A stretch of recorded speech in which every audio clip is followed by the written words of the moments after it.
केंद्र सरकार ने महाराष्ट्र में 240 किलोमीटर लंबी गोंदिया बल्लारशाह रेलवे लाइन के दोहरीकरण को 4,819 करोड़ रुपए की लागत से मंजूरी दे दी है, जो विदर्भ में कनेक्टिविटी और आर्थिक गतिविधि को बढ़ावा देने वाला एक बड़ा कदम साबित होगा। इस पर अब सांसद प्रफुल्ल पटेल की प्रतिक्रिया सामने आई है।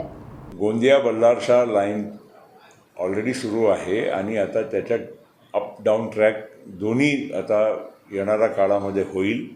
याच्यासाठी कार्यक्रमाच्या प्रसंगी मी एवढंच सांगितलं होतं की हा आपला जंगली भाग आहे, आदिवासी क्षेत्र आहे, इथे नक्षल भाग आहे आणि इथे विकासापासून ते वंचित राहिलेले लोक आहे।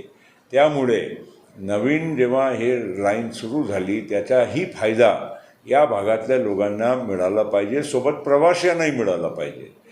आपल्याला माहीत आहे गडचिरोलीमध्ये मोठा स्टील मॅन्युफॅक्चरिंग हब आता त्याची तयारी होत आहे आणि ते होत असताना या पूर्ण परिसराचं चित्र बदलणार आहे। रहिवाशांना पण सोयीची प्रवासाची व्यवस्था झाली पाहिजे। त्या हिशोबाने मी मोरगाव अर्जुनी सोंदड असो आणि इतरही या ट्रॅकवर असलेले मोठे गाव जे शहर असतील त्याला पण जोडण्याचं काम या आपण अप डाऊन ट्रेनच्या माध्यमातून केलं पाहिजे।